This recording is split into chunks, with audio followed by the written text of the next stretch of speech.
咁啊下邊咧，我哋見到咧就係一個嘅一啲嘅水池啊，喺呢啲床岩嗰度掘出嚟嘅。咁啊好明顯咧，就係即係裝起一啲基訓泉所流出嚟嘅食水，係嘛？係咪 OK？嗱，呢度呢啲咁嘅大石咧，一路喺打斜咁樣見落嚟，其實就跟住呢個東山嘅山坡一路落去。Very good key。好，呢度咧我哋睇到一個嘅示範嚇。Okay, just this short presentation is going to help us understand that we are standing and looking at the ancient water channel, the water protection. 咁啊，我哋咧呢度望上去嘅時候咧，就喺呢個東山嘅山坡上邊嚇，就係一個保護食水嘅一個城樓。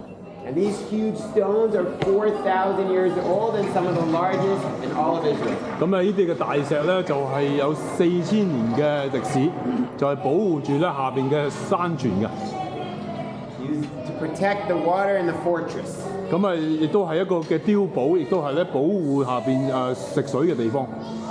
Those are the soldiers that Joab had to take out in order to get to the city. 咁啊，你可以想象咧，呢啲就係嗰啲耶布斯人嘅士兵呢個約押入到嚟嘅時候咧，就需要咧舉冧佢哋嘅。And remember, water was life in ancient days, so they really wanted to protect their water. 因為咧水咧就等於生命啊，所以咧係非常之嚴密駐守嘅地方。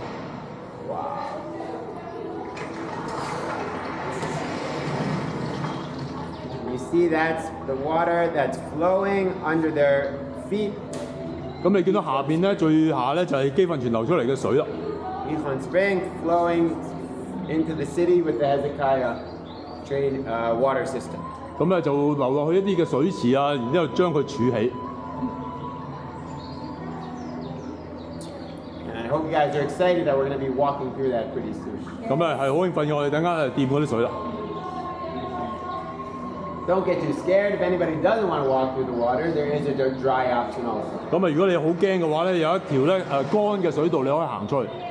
Now, if you look on your left, 去左邊咧， we have an eyewitness account of 咁你見到呢一個見證嘅一個短片， the Holy Pilgrims. 就係咧嗰啲第一世紀嘅時候嗰啲朝聖者。Because the Bible says in Deuteronomy 16:16.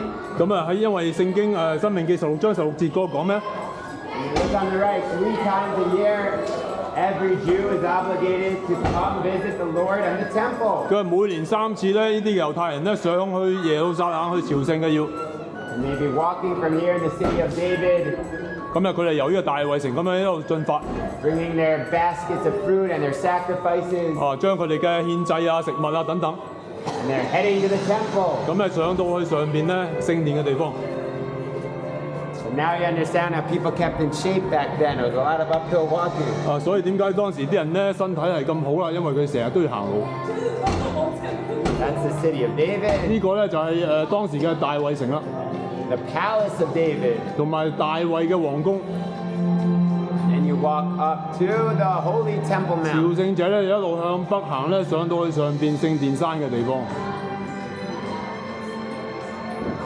The sacrifices and the altar. 咁啊喺個祭壇上邊咧就可以獻祭啦。 The place where God's presence could be most easily felt in the world. 咁啊呢一個嘅聖殿咧就係耶和華同在嘅地方。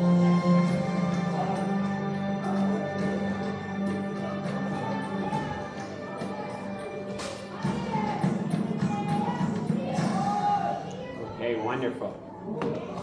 Thank you so much. Thank you so much. There's still more. First of all, if anyone needs a bathroom, there is a bathroom in just a minute for men and women. After that, I'm going to explain one thing, and then we'll be splitting up in tunnels between the water and the dry. We'll walk together. We'll meet up at the end, and then we'll have our the final speech at the end. 等陣間我哋就會落到去希西家嘅水道，然之後我哋間水過去啦。我想解釋清楚咧，就係呢兩行嘅重構圖咧，就係我哋見到呢兩行嘅大石嚟嘅。所以嗰陣時城裡面嘅人咧落嚟打水嘅時候，就喺呢兩行大石中間一路行樓梯落嚟，一路行山落嚟，落到下邊我哋將會掂水個地方就係基訓泉。咁所以你見到咧，即係大衛城有佢嘅城牆啦。然之後咧，呢一個地方咧就係 water tower 嘅地方，就係保護住咧嘅山腳嗰個嘅水泉，得唔得？因為好多時咧，呢啲地下水咧都係喺山腳嗰度湧流出嚟嘅，唔係山頂湧流出嚟，係嘛？因為呢個自然嘅定律嚟㗎。咁啊，呢啲嘅水咧就會喺呢啲嘅岩石嘅裂口嗰度流出嚟。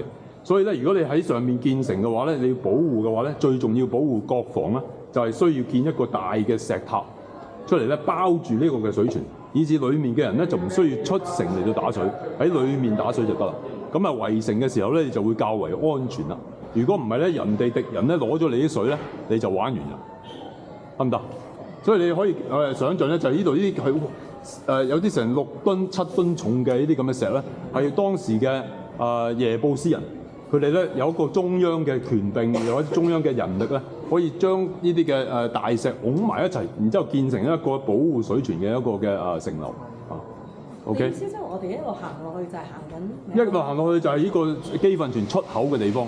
咁啊，但係到希西家嘅時候咧，就係將呢個出口嘅水泉咧，就唔係放喺下邊呢啲咁嘅水池嗰度，而係咧將佢作一條新嘅水道，將佢引入去咧下邊城裏面。OK， 咁啊，呢個就係我哋希西家水道，我哋會行嘅地方。所以而家我哋已經係喺呢個。呢個咧就係耶布斯人嘅時候，即係大衛嚟到攻打耶布斯嘅錫安嘅時候，佢就會見到呢啲嘢。咁啊，呢啲耶布斯人就話：你咪夠膽入嚟咯，盲嘅我哋都可以看守呢個地方，因為佢哋話幾堅固係嘛。所以約押咧呢個將軍咧就好似占士邦咁樣捐窿捐罅入咗去城。深敲佢入咗去裏面，然之後咧喺裏面咧佢就可以開城門，然之後以色列軍隊可以攻入去，然之後咧就攞咗呢個錫安嘅保障，然之後改咗名成為大衛城。咁啲水擺喺下面咁啊，會俾人攞走。唔會，啲水咧就係傳咗喺頭先我哋經過嗰啲大嘅喺床岩嗰度掘出嚟嗰啲水池。咁但係當年呢個 expose 咁樣啊，定係？呢個係呢度係吸有城樓有城塔可以射箭啊等等。但係希西家點解要加條新嘅水道？因為呢度啲人口多咗，佢就唔可以淨係單啲人喺度上落，然之後筆啲水，佢就將整條新嘅 plumbing 落到去下邊咧啲大嘅水池嗰度，然之後咧啲城裏面嘅人就可以打水。我想即係話呢一度咧就係我而家咁樣呢個。係啊，嗱呢度一行同埋呢度兩行，你就見到，喂嗱兩行中間咧就可以行落嚟，行樓梯級落嚟，係啊，啲婦女咧就會喺扶住樓梯嗰度嗰啲欄杆咧。一路落到去下邊，我哋等緊掂水嗰個地方，然之後佢哋話可以筆水上翻去。但係人口多嘅時候，你就唔可以咁樣搞啦，係咪？因為唔夠嘛，所以佢就開一條新嘅 plumbing，就唔係淨係得一個地方打水啦，係即係城裏面大衛城南邊嘅水咧，就有一個大嘅水池，啲人咧就可以揾到食水。實心你可以拆咗呢個？呢個冇拆，呢個就係咁樣，應該咧都係兩用嘅，因為呢個都有用。因為但係呢個人呢個嘅本身耶布斯人嗰個嘅水利嘅工程咧，嗰個 capacity 太細。但係到希西家嘅時候，因為 expand 咗去 Western Hill 咧，人口多咗，當時喺耶路撒冷咧最興旺嘅時候，最多人嘅時候，亦都係亞述軍隊會打到嚟嘅時候，所以佢就開一條新嘅水道2000尺長，就將啲水咧喺基訓泉呢度咧就引落去山下邊一個西羅亞池。邊個？一陣間我哋行呢度。而家我哋繼續落去就會去到嗰個基訓泉。